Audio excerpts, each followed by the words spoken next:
Bueno, vamos a empezar entonces la mesa 2 del día 27. Eh, el tema es transformación social, es la tercera mesa vinculada al tema de transformación social. Vamos a tener tres ponentes en presencia y un ponente conectado de manera virtual. Y damos entonces el primer lugar a Vanessa Duarte Mesa de Colombia, reflexiones sobre una poética teatral para hacer las paces. Muchas gracias. A mí me toca el medir el tiempo, así que por favor, así tenemos un tiempito antes de que termine la mesa de poder dialogar y discutir. Escuchamos primero los trabajos y luego discutimos un poquito. Gracias. Muchas gracias. Muy buenos días para todos y todas. ¿Qué tal si deliramos por un ratito? ¿Qué tal si clavamos los ojos más allá de la infamia para adivinar otro mundo posible? Eduardo Galeano. El día de hoy quiero compartir con ustedes algunas reflexiones sobre una posible poética teatral para hacer las paces, inspirada en el teatro del oprimido del brasilero Augusto Boal y la investigación para la paz. Para comenzar, es fundamental establecer definiciones de los conceptos que subyacen en esta propuesta. Poética. Cuando hago referencia a poética, me remito a su etimología primaria, que proviene de la raíz griega poiesis, la cual implica una forma de acción creativa y productiva. Sin embargo, en esta situación específica, la inclusión del adjetivo teatral junto a la palabra poética convierte al producto resultante en algo más que una simple creación humana.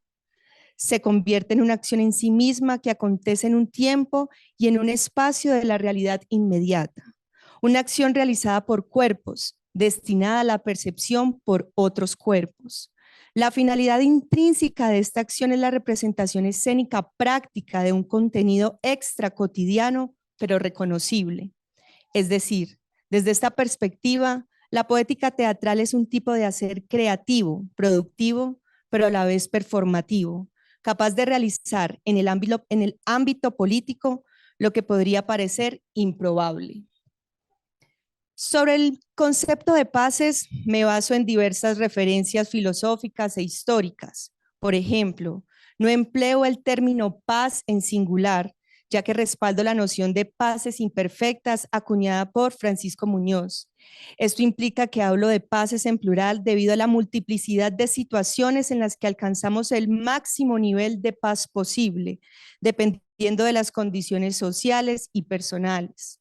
Además, se añade el adjetivo imperfectas para señalar que la duración de este estado es variable e insuficiente. En ocasiones las paces también son asociadas a utopías, refiriéndose a sueños o proyectos que resultan irrealizables en la práctica.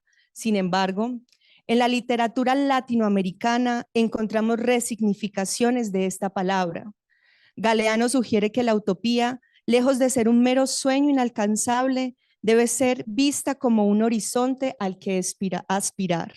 En lugar de pensar en la utopía como un lugar o estado perfecto, propone que se debe caminar hacia ese horizonte, inventar un recorrido y en el proceso transformar la realidad caótica y violenta. Y a esa forma de paz como utopía se suma esta poética. Por otro lado, según el filósofo Vicent Martínez, desde una perspectiva kantiana, define la paz como un valor que se ha revelado a la humanidad, como un ideal de la razón, el cual se manifiesta a través de las disposiciones morales, es decir, de las condiciones subjetivas del ánimo que son la conciencia y los sentimientos morales. La expresión práctica, la disposición moral para la paz, se refleja en las capacidades humanas para consolidar un orden justo de convivencia. Esas capacidades se ven afectadas en su realización práctica por factores externos, aquellos que se derivan del desarrollo de la cultura y del carácter de los pueblos, así como por las inclinaciones o intereses individuales. En consecuencia, la paz es una capacidad humana, plural, subjetiva, situada y cultivable.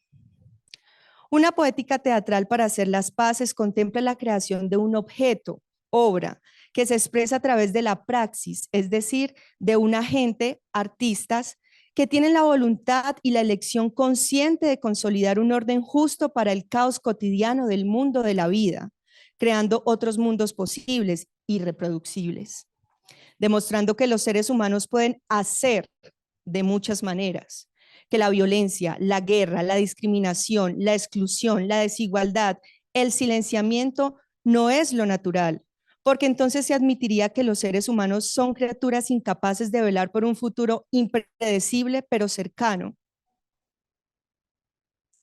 En cambio, pueden gestionar relaciones pacíficas desde diversas dimensiones morales, éticas y políticas, si se las imaginan. En palabras de Hegel, todo lo que puede ser expresado poéticamente es real. Por lo tanto, una poética teatral para hacer las paces se encuentra estrechamente ligada al concepto de lo inédito viable, tal como lo definió Paulo Freire. En esta perspectiva, la imaginación se convierte en la fuente de nuevas posibilidades, todas aquellas respaldadas por un componente de realismo que garantiza su ejecución. Asimismo, la noción de imaginación moral, según la descripción de Lederach, que implica concebir soluciones arraigadas a los desafíos del mundo real, dando vida a lo que aún no existe.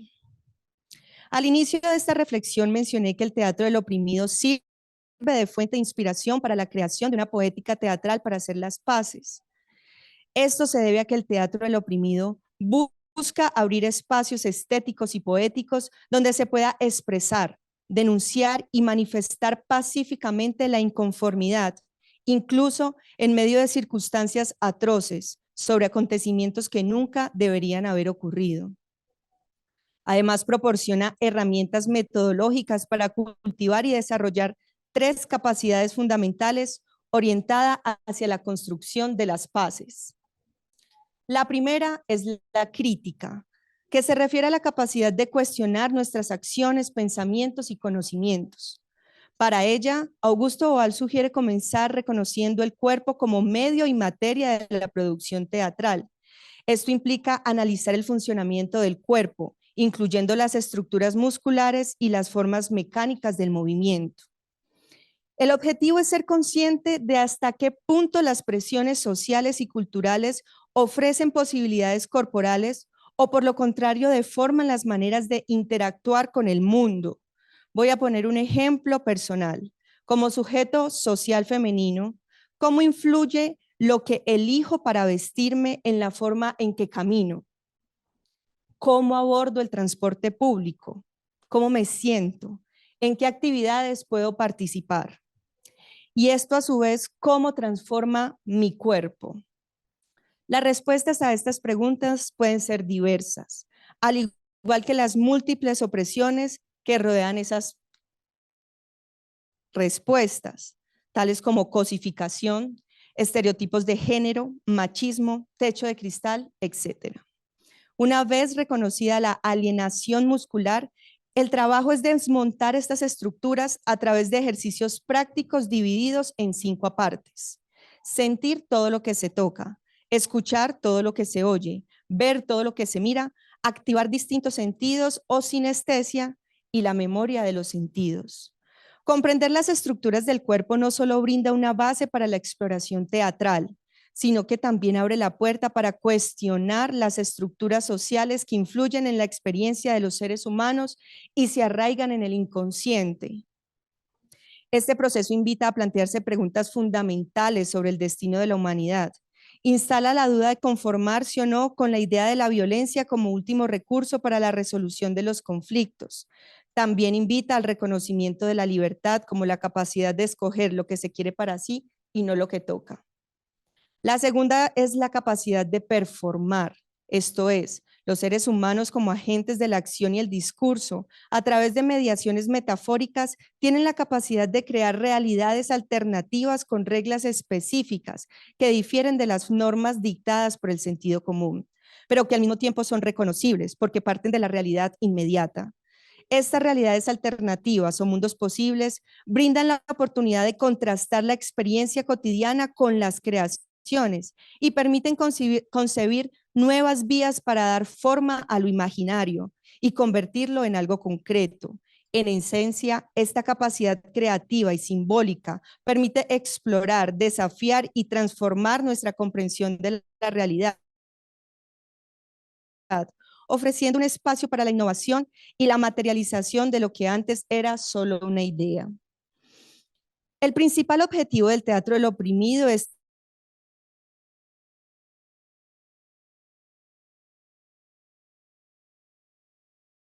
ser pasivo en el fenómeno teatral, en sujeto, en actor, actriz, en transformador de la acción dramática, para ensayar soluciones y entrenar para la acción real.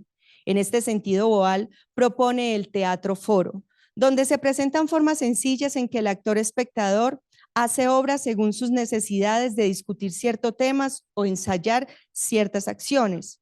¿Cómo se desarrolla el teatro foro? En primera instancia, se les solicita a los participantes que narren una imagen del mundo. La historia debe contener el conflicto que se desea resolver, la opresión que se quiere combatir. Luego se procede a realizar una improvisación o ensayo, culminado con la presentación de un espectáculo de 10 a 15 minutos que representa dicho problema, junto con la solución propuesta que se desea debatir. Al concluir la presentación, se plantea la pregunta a los participantes sobre su conformidad o desacuerdo con la solución propuesta. Augusto Boal dice que el 100% de los casos nunca están conformes. Entonces, la escena se vuelve a representar de manera idéntica a la primera vez, pero en esta segunda ocasión, cualquier miembro del público tendrá la oportunidad de reemplazar a cualquier actor y guiar la acción en la dirección que considere la más apropiada. Este tipo de intervenciones permite que los espectadores y los actores, a partir de una realidad ficcional, puedan interpretar las posibles consecuencias de sus acciones y decisiones, visibilizar a los opresores y reconocer sus tácticas y estrategias de opresión. En este juego teatral, como lo propone Boal, el actor espectador necesita participar de la realidad, pero separarse de ella para luego poder ser protagonista en su realidad inmediata. Por eso se habla del desarrollo de una capacidad performática, porque permite realizar, ensayar, aplicar una idea que parece políticamente improbable en la realidad inmediata. Es performática porque todos y todas, artistas y espectadores, se transforman en hacedores de metáforas. La tercera capacidad es la de cuidar, es decir, el interés reflexivo que uno pone sobre algo tal como lo sugiere su etimología, proveniente del latín cogitatus. El teatro del oprimido se propone la protección y el cuidado de la vida humana en la tierra. Para lograrlo, su metodología se enfoca en comprender directamente, es decir, a través del cuerpo, la voz de aquellos que sufren la opresión, las necesidades de los seres sociales que históricamente han sido marginados, como los que han sido afectados por la feminización, la racialización y la pobreza, así como los campesinos, las personas sin hogar, aquellos con capacidades diversas y aquellos que han sido víctimas de la violencia y la exclusión social. El teatro del oprimido pone un énfasis especial en la fragilidad de la condición humana. Es por eso que de manera colectiva y a través de un enfoque colaborativo y coordinado, busca desarrollar políticas de cuidado que atienden a las necesidades y protejan a aquellos que enfrentan situaciones de vulnerabilidad. Otra forma de cuidado es la asunción positiva de la fragilidad como un potencial para la creación, para explorar estética y poéticamente desde la duda, la incerteza, la angustia, la impaciencia, la debilidad y el dolor de la opresión, nuevas formas de relacionamiento más amorosas y afectivas, reconociendo la importancia del otro en la construcción de una sociedad más justa. De lo anterior concluimos que el teatro del oprimido es un pilar importante en la construcción de una posible poética teatral para hacer las paces, ya que se ha convertido en un extenso campo de investigación que se expande más allá del ámbito artístico, llegando a tener un impacto en la práctica política.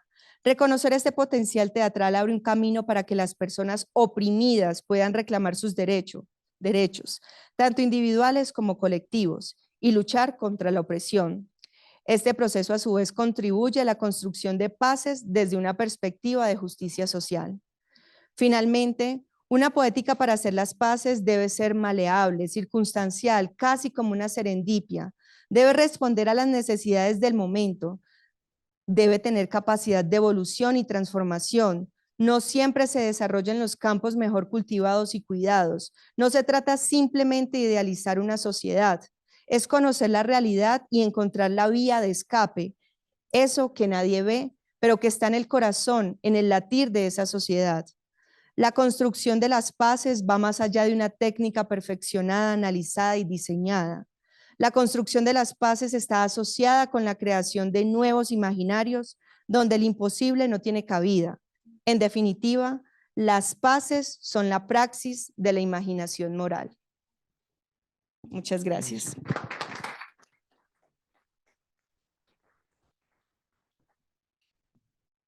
Bueno, escuchamos entonces ahora conectada virtualmente, ¿todo bien con la conexión? Sí, a Azucena López Moreno de México, la construcción colectiva de la esencia teatral, una apuesta experimental en Querétaro.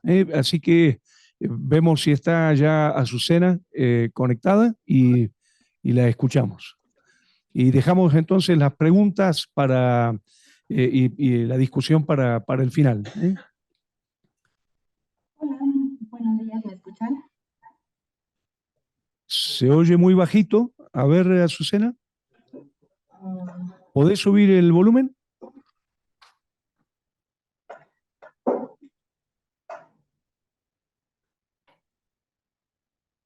A ver si tenemos suerte con la Tal conexión. vez. Ahí está mejor. ¿Me escucha A ver. mejor? Sí. Sí, ahí está mejor, gracias. Te Perfecto. escuchamos, Azucena. Por favor, fíjate de ajustarte al límite de tiempo. Gracias. Claro que sí, muchísimas gracias. Estoy intentando compartir mi pantalla, no sé si se ve ahí. Sí, se está viendo, perfecto. Muy bien, pues muchísimas gracias. Estoy muy emocionada y muy contenta de estar compartiendo con ustedes el día de hoy. Sobre todo pues de poder compartir con el doctor Jorge Duati, con quien además me encantaría realizar una pasantía. Estoy realizando el doctorado en Ciencias Sociales, Niñez y Juventud, entonces esta ponencia es parte de los hallazgos que he ido realizando a lo largo de la investigación. Entonces, quiero comenzar, antes de entrar en materia, quiero contar un lapsus. El título original para la ponencia yo lo había pensado como la construcción colectiva de la escena teatral. Y por alguna razón, quizá por el autocorrector, quedó la construcción colectiva de la esencia teatral. Entonces, bueno, voy a hacer valer el lapsus, que me parece que no es cualquier cosa, ¿no? Tampoco. Entonces voy a dejar el apunte por allí. Este proyecto, no sé si ahí está. Este proyecto surge a partir del nacimiento de un colectivo de actrices radicadas en Querétaro, México, por el llamado a la acción por parte de Mariana Arta Sánchez Frenk. Ella, al ser blanco de violencia de género por parte de un miembro del gremio, escribe una nota en un periódico denunciando el hecho y recibe varias cartas por parte de actrices del mismo estado que le comentan que han vivido la misma situación por parte del mismo sujeto. Decide que no puede quedarse con los brazos cruzados y las convoca a reunirse. En un primer momento, estas reuniones fueron de manera virtual debido a la pandemia. En su momento, se reunieron alrededor de 25 actrices. Estuvieron pensando la forma más viable de actuar, valga la coincidencia teatral en consecuencia. Formaron el colectivo Labios Superiores, denunciaron públicamente los hechos y un par de meses más tarde Mariana convocó a una reunión presencial para continuar con la organización y proponer un proyecto más. El colectivo está conformado por 25 mujeres, pero para este proyecto nos sumamos únicamente 15. No se escucha bien.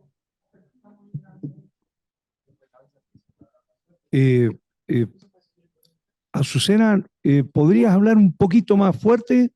Porque aquí está al máximo el volumen. ¿Ok? Y se está escuchando un poco lejos. Perfecto. ¿Así está mejor? Sí, ahí está mejor. Gracias. Muchas gracias. Listo, no, gracias a ustedes. Bueno, el teatro es un acontecimiento, es algo que pasa y es efímero. No dura sino en el momento en el que se está haciendo. Sin embargo, no solamente es la acción en el teatro, en la puesta en escena, sino que desde antes. El teatro nos invita a convivir, a reunirnos. Y desde el momento en el que se gestan estos proyectos es que surge esta convivencia. Es necesario el cuerpo presente, en tanto estructura de banquete, diría Platón. El teatro nos obliga, nos invita a estar presentes con el otro y para los otros. El teatro exige esta presencia y se crea poesía, producida por el cuerpo. Es un cuerpo entonces en convivencia con otros. Nos invita a compartir el tiempo y la alegría de estar juntas, gracias a que justo por el tema de la pandemia no se había logrado esa reunión presencial. A partir de estas nuevas reuniones surge una nueva locura fabricada. Es una historia que se contará a partir de la locura femenina, de la histeria en el Hospital Psiquiátrico de la Salpêtrière. Esta historia cuenta la revolución, la comunidad, lo político y lo femenino.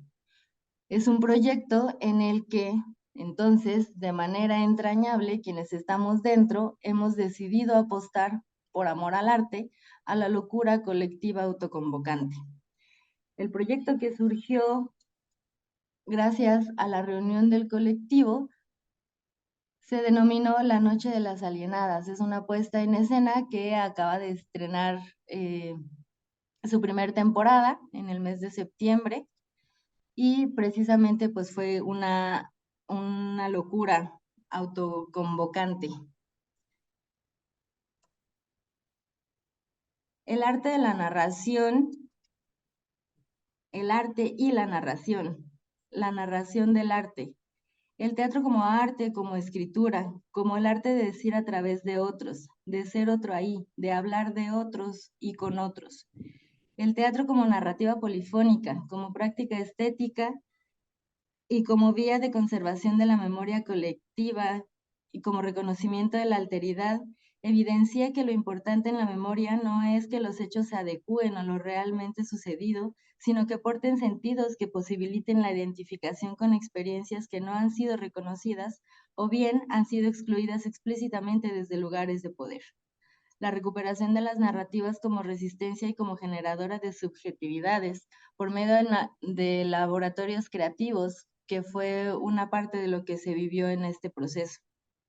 En estas narrativas, cada enunciado implica siempre una respuesta, una reacción, una toma de postura. El arte, el teatro específicamente, es un hacer, una acción política. En este sentido, la alteridad se valida a través de la palabra que es a dos voces, la palabra dialógica, que va al encuentro del otro, que no es únicamente cuestión de lo objetivo y lo unívoco, sino que se trata de tener en cuenta la palabra ajena, la palabra del otro. Todos tenemos cosas que decir, todos tenemos algo importante que poder transmitir. Es pues a través de este encuentro y del reconocimiento del otro que se amplía la propia comprensión. En las narrativas de todos los integrantes de cada una de las comunidades que existen, siempre están expresados sus concepciones de mundo, sus emociones, sus vivencias, sus deseos, su postura ética y política. La noción de narrativa tiene entonces el poder de crear identidades sociales, sobre todo si la pensamos como constelaciones de relaciones situadas espacial y temporalmente, constituidas por una trama causal.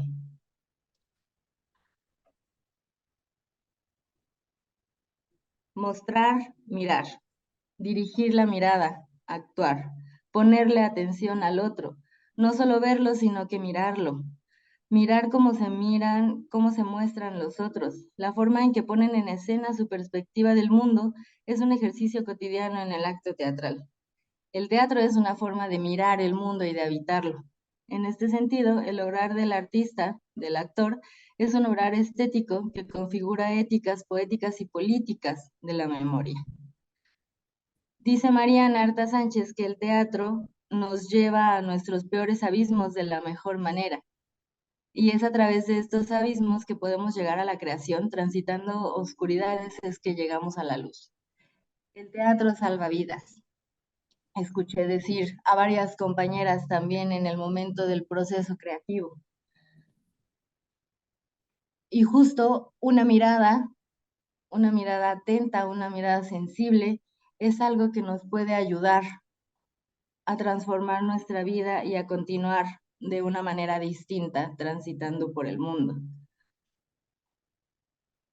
Agamben propone que el cuerpo es el principio de la política en la medida en que su actuar, su dirigirse a los otros implica, de entrada, una intensidad que se expresa políticamente.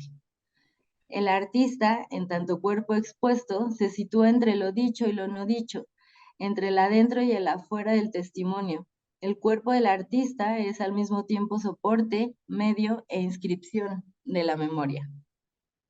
El cuerpo del actor, en su representación del personaje, es espejo de quien mira. Es decir, que en tanto que hay un espectador que mira al actor, se mira también a sí mismo. Lo que hay de sí ahí, puesto en escena, lo que está representando ese actor o esa actriz que está al frente. En esta comunicación íntima que a veces pareciera unilateral, es que el espectador reconoce su propia subjetividad, su propio posicionamiento ético-político en las situaciones representadas en escena. Entonces, actor y espectador crean un canal de comunicación que facilita el cuestionamiento en doble vía de lo que está sucediendo allí. De lo político en tanto forma de relacionarse con los demás, de lo ético en la responsabilidad que eso conlleva y de lo comunitario que lo engloba todo. Mirar al otro es mirarse a sí mismo. Cuando reconozco la presencia del otro, reconozco entonces la propia y algo puedo hacer con lo que allí se nace. Estas imágenes son parte del proceso que estuvimos llevando a cabo y ahí se muestra pues la emoción, la sorpresa y la complicidad que logra el teatro en cada uno de sus procesos y en este en particular. Hay momentos para estar solo, para poder pensar en sí y volver después al encuentro con los otros. En esos momentos en los que volvemos, en los que salimos de nosotros mismos, reconocemos que necesitamos de los demás para ser, para mirarnos, para escucharnos, para sentirnos. Es gracias a las y los otros que acontecen cosas. Existe un vocablo africano para denominar y reconocer la necesaria presencia del otro para el uno. Esta palabra es Ubuntu y significa yo soy porque nosotros somos. En maya se saludan diciendo Inlakech y se responde Jalaken, que quiere decir tú eres otro yo y yo soy otro tú. Ese reconocimiento propio y de los demás, esa presencia propia y ajena, permite la emergencia de la comunidad. En el teatro eso es lo que se construye cada vez que uno entra a una puesta en escena, a una función distinta. Considero que precisamente la función de la denominación puesta en escena implica un primer acercamiento, un primer llamado a la comunidad. Cuando uno pone en escena algo implica visibilizarlo, hacerlo evidente, obligarlo a ser mirado por quienes allí se congregan. Y quienes se congregan en un espacio destinado en ese momento para una puesta de una escena teatral son convocados y acuden por voluntad propia, por el tema que se deja ver en el nombre de la obra. Es decir, que llegan ahí a una hora en particular, en un lugar específico, a ver la misma cosa que quién sabe qué cosa será. Con esto quiero decir que surge una comunidad improvisada y efímera, una comunidad que a su vez es convocada por otra, la de los actores, la de los directores, la de los productores, que se esmeran en realizar un trabajo para que las personas que se acercan a ese espacio puedan compartirlo con ellos. En ocasiones, esto surge pues gracias a concursos, a castings, a invitaciones directas. Y en otras, como la que aquí compete, el leitmotiv, como ya hemos visto, es otro. Es aquel que propone cuidar de las otras y los otros con quienes se está. Yo decía que en un inicio pensaba en la palabra escena y no esencia, sin embargo, a partir y a través del trabajo que se ha venido realizando, hemos ido descubriendo que parte de la esencia del teatro para este colectivo en particular implica un estar juntas y una ética del cuidado del otro y de la otra.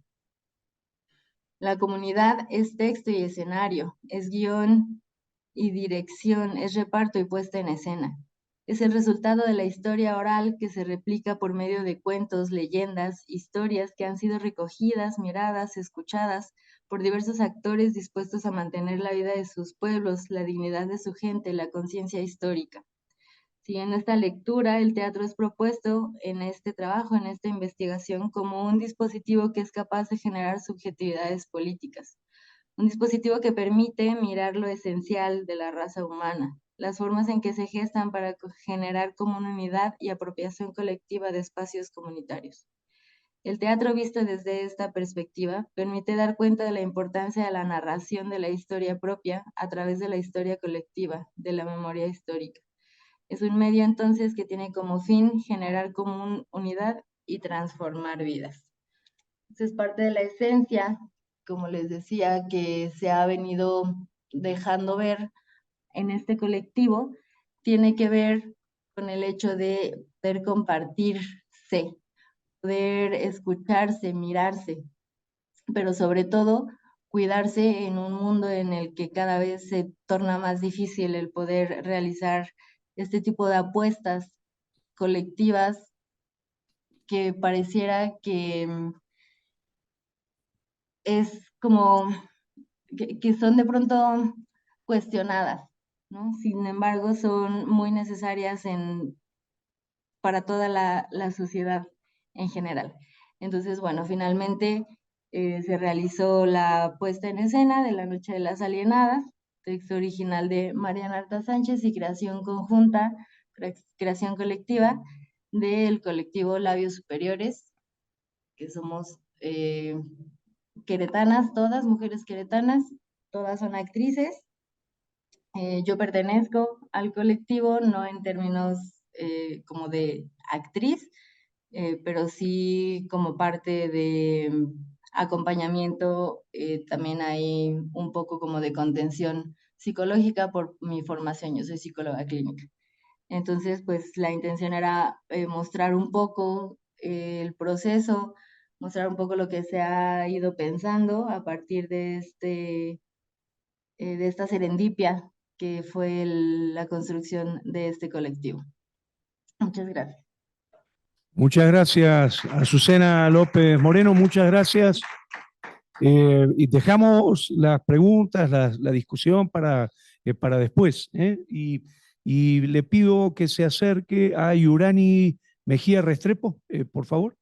Así hacemos la ponencia correspondiente. Buenos días, buenos días. Adelante, perdonen.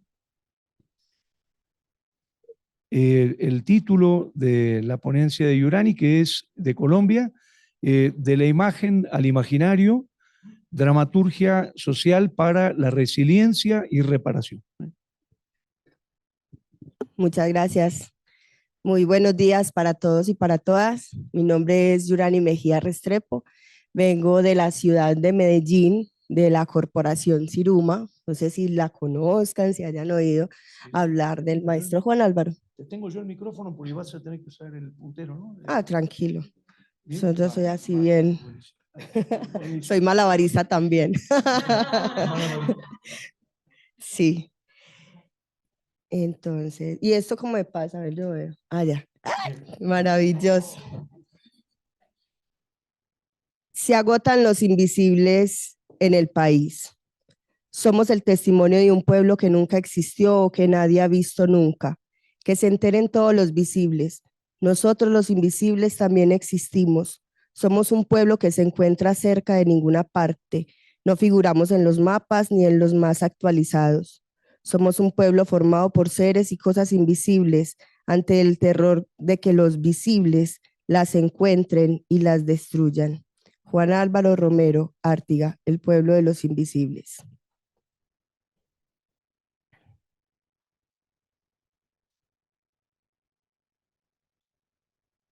Bueno, si este se deja mover, ya se me enloqueció. Ah, tranquilo, es que esto está descuadrado.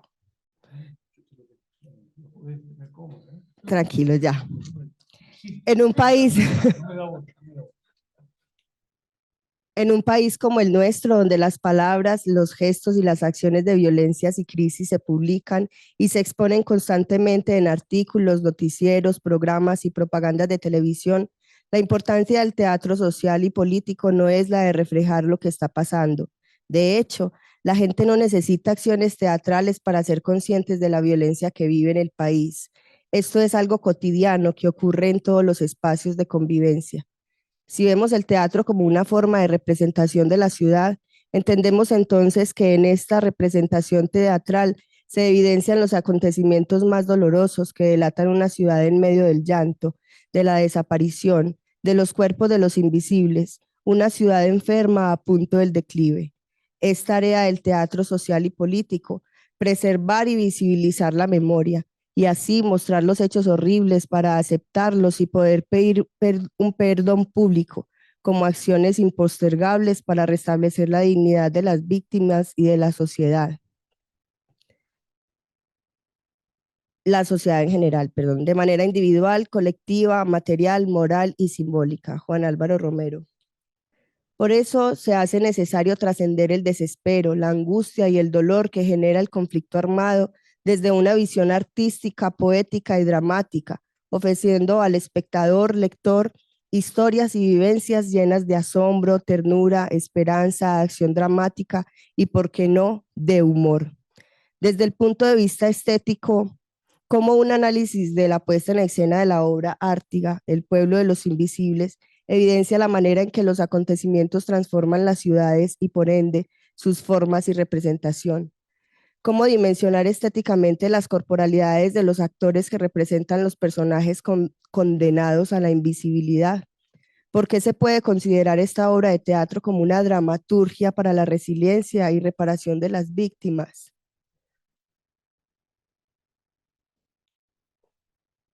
Ártiga, el pueblo de los invisibles. Esta obra es una obra mención de honor de dramaturgia, premio municipal en el 2009. Es una obra de teatro escrita y dirigida por el director y dramaturgo Juan Álvaro Romero, nacido en Santa Bárbara, Antioquia. Forma parte de una trilogía. De la imagen al imaginario es la metodología que nosotros adoptamos en la Corporación Siruma para crear no solo los personajes, sino que de ahí parte la dramaturgia de nuestro dramaturgo, que nos dice que en lo más simple y en lo más cotidiano se esconden historias profundas y verdaderamente transformadoras. Entonces, realizamos ejercicios que parten de una imagen simple que se transforma en un imaginario, que se le puede dar movilidad, una imagen que verdaderamente sea poderosa, que sea sensible, que mueva las fibras y que pueda trascender para convertirse en un completo imaginario, como lo es Ártiga. Ártiga hace parte de una trilogía que surge de una investigación que realizó Juan Álvaro Romero entre los años 2000 y 2005 en un ejercicio posguerra.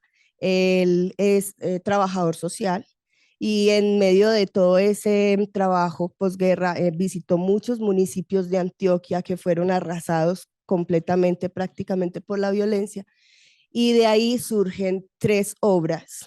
La pared, que es el patrimonio de la soledad. Es una obra que habla del conflicto en un municipio de Antioquia que se llama Vigía del Fuerte, en el que se quedan atrapados los estudiantes durante 3 días. Es un poquito, él dice que es un poquito exagerado porque fue realmente un solo día, pero las historias nos dan para una obra de teatro súper larga.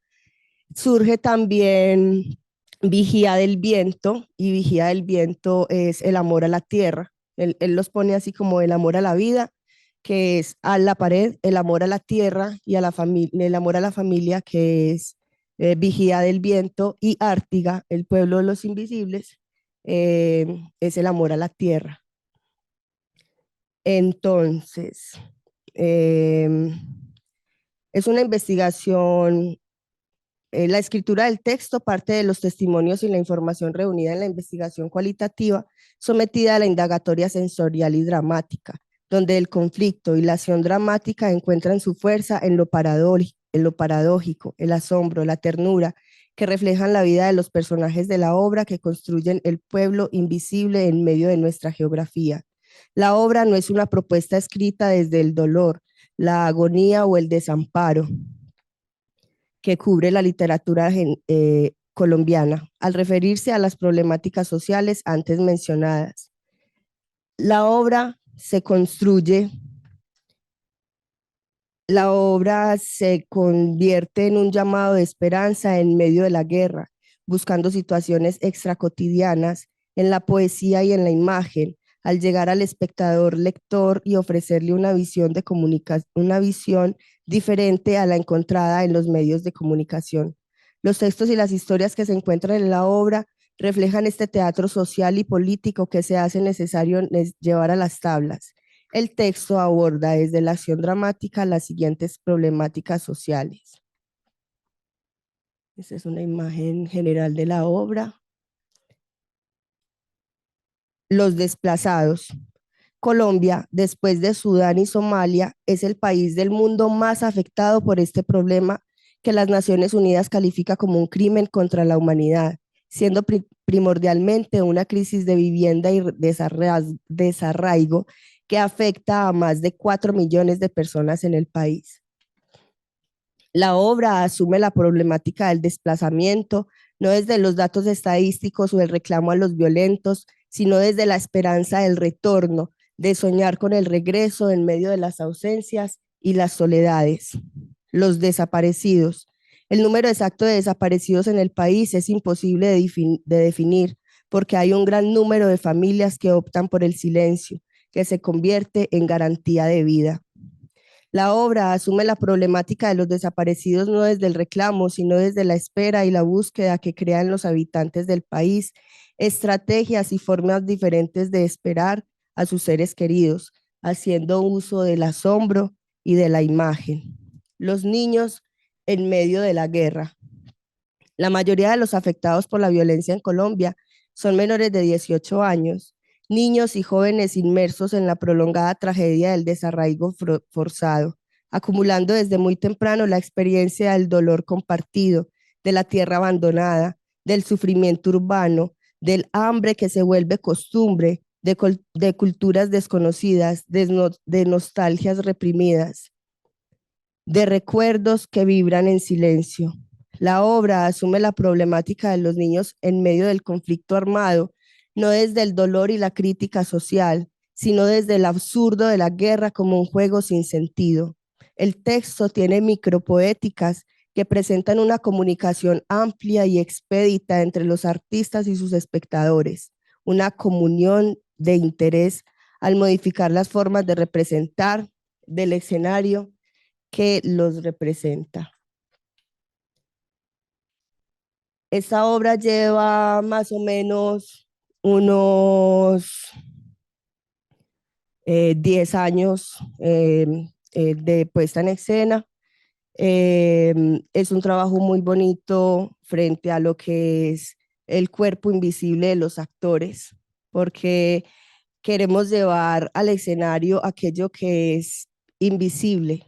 Nosotros pensamos en hacer visible lo invisible y entonces jugamos con estas poéticas, con esta puesta en escena que es a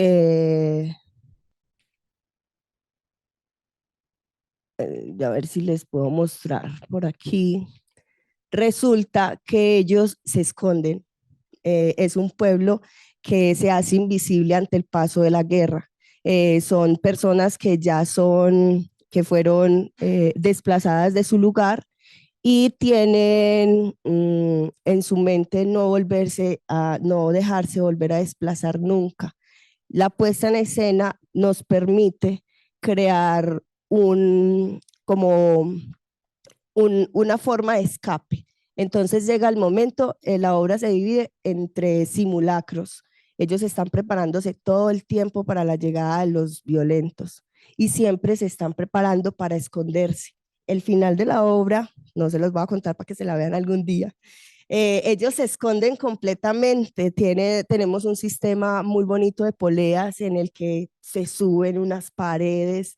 Definitivamente se esconde y queda un espacio vacío y al espectador le emociona mucho ver cómo empieza y ver cómo finaliza esta puesta en escena que va del llanto, pasa la risa, pasa el asombro.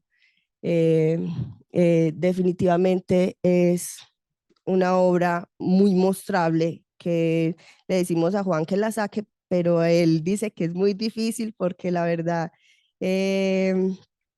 dentro de la escenografía, pues como que, bueno, vamos a ver si algún día podemos traerla aquí al festival para que nos inviten. Bueno, esta es la muestra, es como una provocación del proyecto de tesis de maestría, aún está en camino, falta resolver muchas preguntas, pero entonces nos queda como esas preguntas de cómo estas puestas en escena nos evidencian la manera en que los acontecimientos transforman las ciudades y las formas de representación de las mismas, y cómo dimensionar estéticamente esas corporalidades de los actores que representan los personajes condenados a la invisibilidad.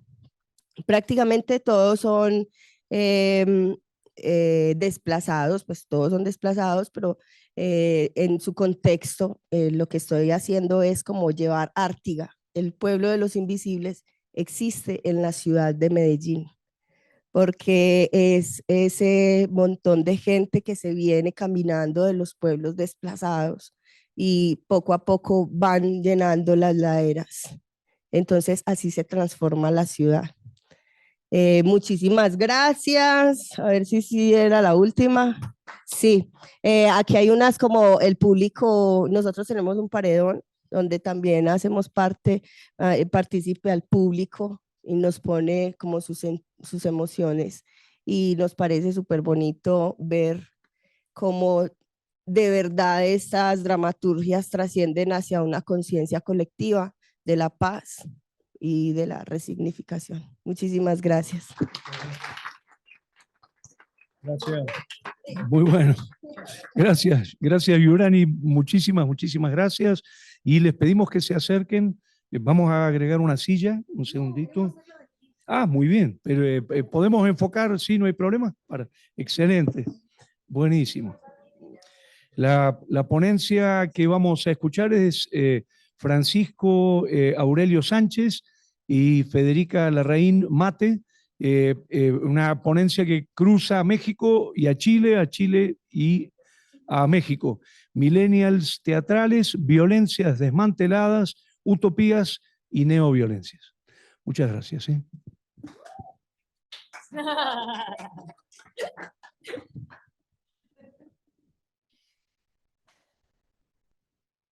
¿Puedes creer que estamos aquí? Es impresionante. Bien. Nosotros con Francisco no nos conocíamos. O sea, sí, por internet. El 2021 nos conocimos. El 2022 nos mandamos cartas. Cartas por mail. Queríamos trabajar juntos, Investigar. Escribir. Ensayar ideas sobre el teatro. Así que hicimos esto. Nos preguntamos cómo las agrupaciones teatrales millennials identifican violencias e intentan desmantelarlas y no replicarlas en sus procesos de creación. Con esto, ¿qué utopías teatrales se crean? Pero antes, hacemos un paréntesis. Apaño. Muchas gracias a las personas que nos apoyaron para estar aquí, al Congreso por recibir nuestro trabajo. Y a las agrupaciones por abrirnos sus espacios de creación para dialogar con ellas. Cerramos paréntesis. Entonces, nuestra hipótesis es que Al desintegrar una estructura de violencia en el proceso teatral, generamos una forma más acorde a los parámetros de valor y principios que tenemos o que buscamos representar hoy en día. y con nuestro accionar surgen neoviolencias. Para que nos vayamos entendiendo y no tengamos problemas después, ¿definimos nuestros conceptos? ¿Cómo entendimos violencia?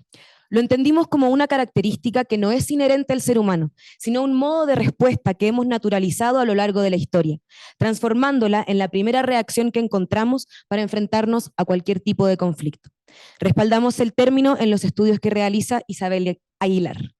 Desmantelar violencias sería El desaprendizaje de las formas violentas de reaccionar, los intentos de pronunciar el mundo desde otro lugar, la resolución de conflictos con otras habilidades de diálogo. Creemos que cada comunidad es responsable del teatro que nace en ella, y es en el teatro donde se pueden abrir los síntomas de sus problemáticas, fantasías, precariedades, deseos y de su fuerza como grupo, para que quienes lo presencian, ajenos o pertenecientes a la comunidad, puedan empatizar, mirarse y accionar con y para ella. Aunque bien sabemos que estamos lejos de lograrlo, el teatro de hoy en Chile y México no tiene ni capacidad de convocatoria capaz, ni potencia en sus encuentros para generar un cambio social o ideológico profundo en este momento. Nos queda crear utopías, como la explica Galeano citando a Fernando Aguirre, es decir, una idea, un plan, un accionar que funge como un horizonte para caminar y posiblemente generar un cambio. En ese sentido, utilizamos el concepto de utopía teatral para referirnos al accionar de aquellas agrupaciones teatrales que a través de sus procesos creativos buscan activamente desmantelar violencias. Así como logran instaurar un discurso propio en sus maneras de crear. Pero para no perdernos entre los cantos de sirena y pisarnos la cola, proponemos el concepto de neoviolencias como una forma de relacionarnos que nace del terreno de lo digital y la socializamos en nuestro cotidiano, y que de igual manera implica un daño o una transgresión hacia otros, el mundo o nosotros mismos. nuestra investigación inicia por hacer un recorrido a vuelo de pájaro veloz por algunos hitos teatrales, sociales ocurridos en ambos países durante los últimos 50 años, que marcan periodos de instalación de violencias y o luchas reivindicativas para tener un marco histórico general, así como contextualizar el análisis posterior. Pero no los podemos detallar ahora. Porque solo tenemos 10 minutos. Tiempos digitales. Lean el artículo completo. Sigamos. En nuestra investigación entrevistamos a 6 agrupaciones teatrales. 3 chilenas y 3 mexicanas. Donde los criterios de selección fueron menos de 33 años de edad de todos los miembros con mínimo 2 proyectos estrenados. Así nos encontramos de México con Colectivo Fauna Descalza, Colectiva Titiritera Alas de Lagartija, Tormentaria Producciones, y de Chile con Colectivo Artístico Cómo se recuerda un crimen Compañía Implicancia Teatro y Colectivo Anomalía.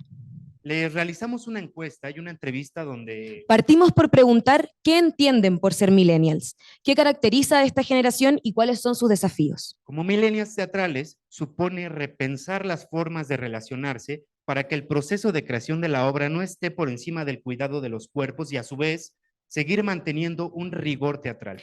Es estar en constante búsqueda del punto medio entre ser consciente mientras aprendemos de lo anterior, soltar las prácticas que no estimulan la creación y proponer tomando riesgos creativos. En sus modos de organizarse hay agrupaciones que tienen roles fijos. O las otras tienen roles abiertos. Para algunas el proyecto debe ser igualmente prioritario. En otras, cada integrante aporta lo que puede desde su realidad particular. Algunas agrupaciones partieron de la amistad que los unía para crear un colectivo.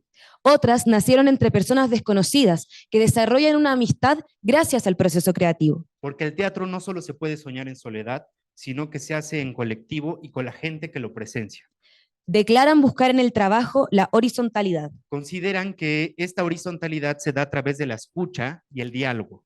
Esto nos llevó a preguntarles por sus utopías teatrales. Que resumimos en 1, la construcción de un espacio seguro entre ellos con las características idóneas para sus creaciones. Y 2, el acceso garantizado y derecho a la cultura, y que para esta sociedad neoliberal el teatro sea una necesidad psíquica y vital. Sin que esto implique una condescendencia hacia el público. Crear experiencias sin tener que cumplir expectativas específicas. pero la violencia nos rodea. Sí, ha habido situaciones de violencia en la historia de todos los colectivos. Dada sobre todo por la manera de relacionarse y comunicarse. Es un poco inevitable porque, abro cita, hay mucha violencia que se normaliza y no es fácil afrontarla, sobre todo porque el trabajo viene de un lugar muy personal. Cierro cita.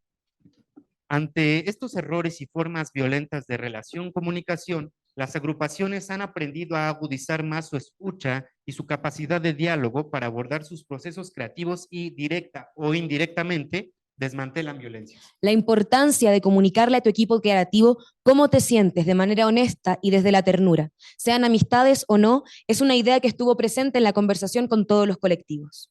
Si sucede en alguna situación incómoda, se atreven a hablar, a pronunciar las cosas con la persona o con el grupo, dando lugar y tiempo a esas conversaciones. Una idea poderosa para ellas es que se proyectan a futuro, por lo tanto, tienen que cuidarse en su presente, donde están en constante aprendizaje y desaprendizaje. Tienen un objetivo en común, sus proyectos escénicos, su colectivo, su teatro. Ese horizonte, mencionan, cito, debería ser un estímulo para resolver nuestros conflictos. Cierro cita. Sin embargo, en contraste con sus formas de trabajo, todos los colectivos coincidían en que sus creaciones teatrales buscan incomodar a los espectadores. Ante estas formas de trabajo de las agrupaciones, ponemos sobre la mesa de diálogo el término de neoviolencia. Para abrir la posibilidad de que algo nuevo están haciendo por nuestro actuar. Pero también dejamos alerta el panorama a alguna violencia antigua que siga presente. Con las agrupaciones identificamos 8 neoviolencias que son: obsesión por la producción, precarización del trabajo, artistas concursantes, síndrome del impostor, tolerancia cero, trastorno de ansiedad social, hipersensibilidad e hiperreactividad, nueva moral rizomática, que entendemos como la proliferación de nuevas normas y costumbres igual de dicotómicas que devienen de las posturas políticas y sociales de la actualidad. Seguimos replicando violencias de antaño y aparecen otras que podríamos considerar en nuestro término de neoviolencias, dado que nacen de fenómenos sociales íntimamente vinculados con la virtualidad o el desarrollo de las personas en los dos mundos, el real y el digital. A modo de conclusión, creemos que se puede renunciar a vivir con violencia. Podemos trabajar para extirparla de nuestras comunidades, de nuestros grupos de trabajo. Pero no podemos huir del conflicto, del desacuerdo, del encuentro con la otredad, que nos demandará atender ese cruce de fuerzas con mayor sensibilidad, empatía e inteligencia.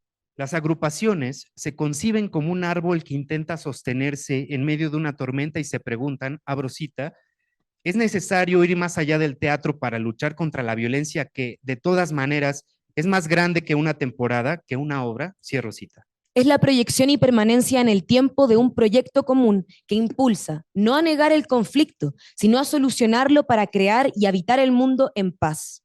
El mismo teatro es encuentro de fuerzas que se oponen, convivio de paradojas irresolubles o de monstruos que defienden sus verdades en escena. Ahora, no nos equivoquemos. Hay luchas que necesitan la potencia de la marcha, de la presencia del grito, de la desesperación de la fuerza y la rabia para que sean atendidas. Es con esa necesidad urgente de cambiar nuestra realidad, de mantener nuestra apertura a la otredad, a la opinión contraria, al desacuerdo, que la atendemos con escucha y diálogo. El teatro ha brindado la fuerza para generar preguntas, poner en crisis las verdades dadas, mirarnos como humanidad en espejos sensibles y, a la marcha de nuestro hacer, encontrar un mundo donde convivan todos los mundos. El tiempo dirá. No nos queda más que seguir caminando, gestando y haciendo teatro, renunciando a algunas verdades y tener la fuerza para defender otras. Hasta que la dignidad se haga costumbre. Muchas gracias. Muchas gracias.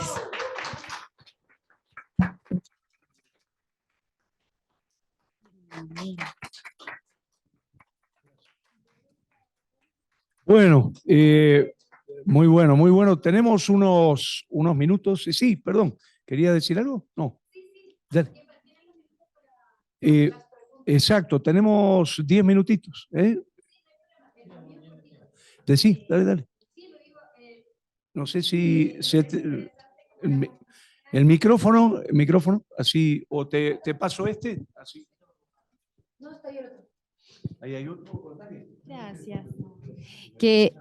Quería comentar que me parece interesante una de las conclusiones del trabajo que presentaron, que esa idea de eliminar el conflicto y que haya paz, como que A veces se me queda en ese discurso de piensa positivo.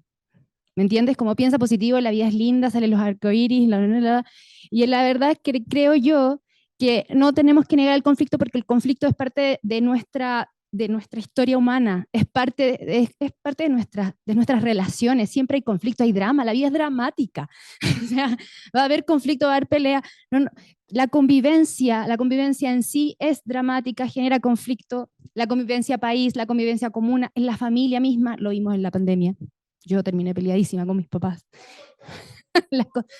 Exacto, la cosa es como cómo gestionar ese conflicto. Y ahí yo creo que estarían las preguntas, ¿no? ¿Cómo gestionar ese conflicto para que no haya esa violencia de que yo te quiera matar? Eso.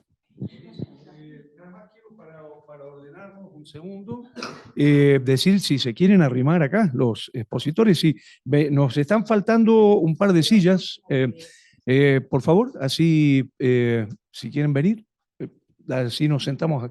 ¿Sí? ¿Nos falta alguien más? Avanti, siéntense y ahí tenemos. A ver si puedo. Dale, ponemos este acá. Y así. Gracias. No tiramos nada. Bárbaro. Gracias. A ver si estamos todos y todos. ¿Sí? Siéntate, dale, sentate. Yo me quedo parado, puede ser, no hay problema. Por la cámara, ¿sí?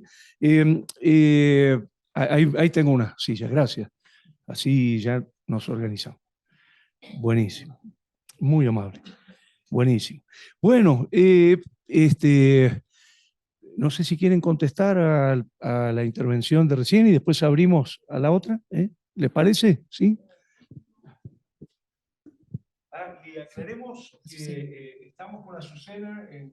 Sí, yo tengo una pregunta para ella. ¿Nos está escuchando, no? Sí, entiendo que sí. Vale. Que sí, creo que eso fue algo que conversamos también mucho con los colectivos, que cuando les preguntábamos si ellos consideran que su trabajo aportaba, por ejemplo, a la creación de una cultura de paz, nos decían como, no, porque creemos que el conflicto es importante, que hay que, por ejemplo, cuando ellos decían que querían incomodar al espectador, no consideraban que eso fuera pacífico, y con Francisco teníamos conversaciones donde decíamos, ya, pero la paz no necesariamente, ayer decíamos, la ausencia de guerra no es necesariamente paz, y la paz no necesariamente es ausencia de conflicto, sino que yo puedo mirarte a los ojos y decir, oye, no, que era una cita también que teníamos en un colectivo donde decían que me atrevo a mirarte y decir como, oye, eso que hiciste no me gustó, y no hay problema, y te lo puedo decir así, tranquila, y no tengo por qué tener esa reacción tan violenta, y creo que ahí lo único que hace falta es como paciencia, herramientas de inteligencia emocional, de poder conocerme a mí también, de querer respetar al otro. Eso es como algunas ideas que se nos venían.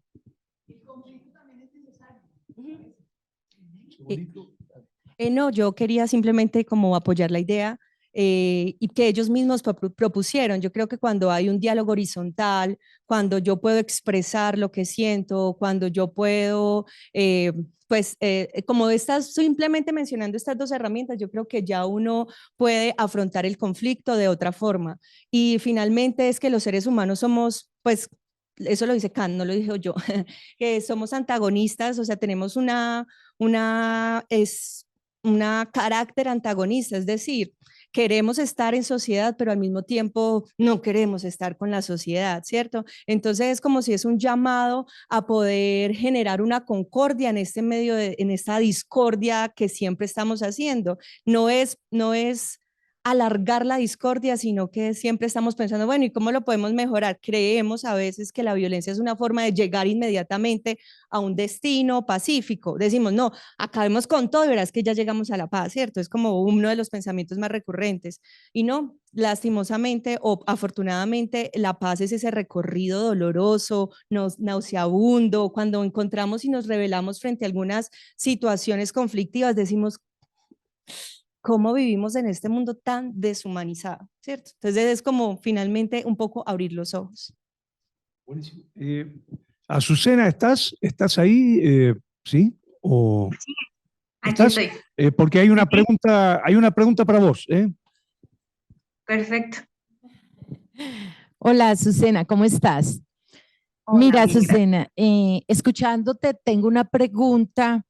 Yo tengo una obra de teatro de historias de feminicidio, se llama 3 historias tristes de 3 mujeres muertas.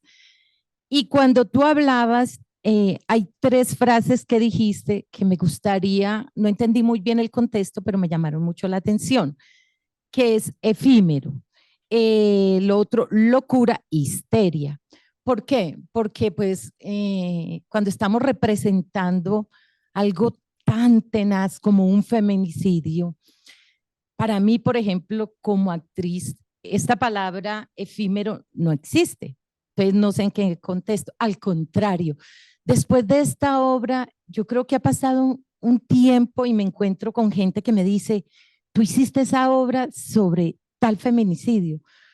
No es efímero, queda. Yo pienso que queda en el público si logras pues poner la escena, queda ahí. Entonces, quería saber cómo la habías puesto. Lo de histeria y locura dentro del contexto de un montaje de mujeres, o como tú arrancaste contando que había, o sea, se escuchaba un poco mal, pero creí entenderte que era algo que nació por un maltrato de género, de violencia. Entonces, ¿cómo usaste, que no entendí muy bien, esa palabra que no nos gusta? Cuando a una mujer le dicen histérica porque dice algo, o loca porque está denunciando un maltrato o cualquier tipo de maltrato de todos los que hay, pues estas son las 2 palabras que no queremos escuchar.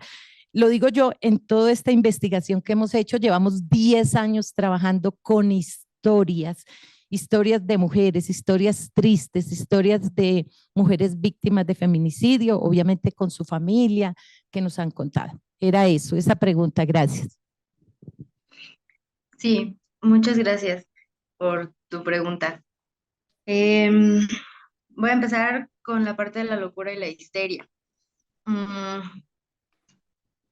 El tema fue ese, sí, precisamente surgió a partir de una denuncia, el colectivo surge a partir de una denuncia pública por parte de Mariana Arta Sánchez, que es una dramaturga mexicana que tiene su compañía de teatro. Entonces, ella sufre violencia de género, hace la denuncia pública y muchas actrices queretanas se acercan a ella para contarle que habían pasado lo mismo por parte y que habían sufrido lo mismo por parte del mismo agresor. Entonces se reúnen y empiezan a hacer estas conversaciones virtuales hasta que por fin podemos hacerlo de manera presencial. Y a partir de esas reuniones, pues surge precisamente esta idea de que las mujeres estamos locas, ¿no? Que somos unas histéricas por denunciar, por hablar, por decir lo que nos pasa. Porque, ay, ¿cómo se te ocurre? O sea, eso no era para tanto. Ujú. Entonces, justamente en ese denunciar, en ese reconocer del otro que a veces se exagera por parte de las mujeres, pues se hace esta propuesta de hacer una obra de teatro que precisamente evidencie pues que no estamos locas, ¿no? O sea, que si bien hay espacios en donde son tratadas las cuestiones médicas que no queremos negar tampoco, ¿no? O sea, desde la psiquiatría, pues el asunto con el hablar de la mujer siempre ha estado muy marcado por este tema de la exageración, de la locura, de la histeria, de es que porque te quejas de todo el mundo está ahí encima de nosotros tratando de hacer menos nuestra palabra. Entonces justamente se encontró como una vía el teatro para continuar esta denuncia.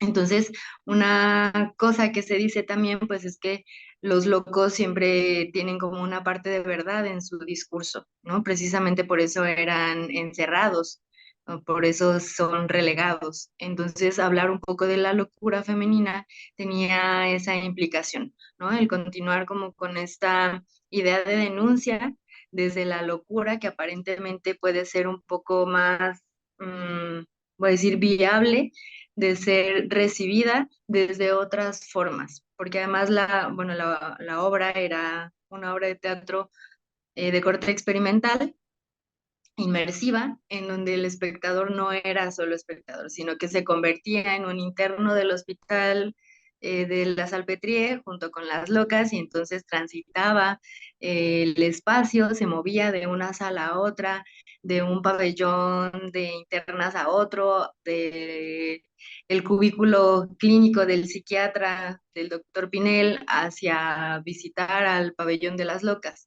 Entonces era precisamente como hacer esta experiencia de compartir eso, esa locura, que es también algo que decían algunas de las compañeras del colectivo, así pues sí, estoy loca, ¿no? O sea, desde el momento también, desde el momento en el que decido como también dedicarme al arte en un país en el que no reconoce, ¿no?, la importancia del arte, pues desde ahí ya todo el mundo me decía loca, ¿no? Entonces era como justo reconocer, pues que la locura no es algo malo, ¿no? Sino que más bien la cuestión de la locura, de la histeria, es algo que nos logra unir a las mujeres también, en términos también del cuidado, que era algo que mencionaba.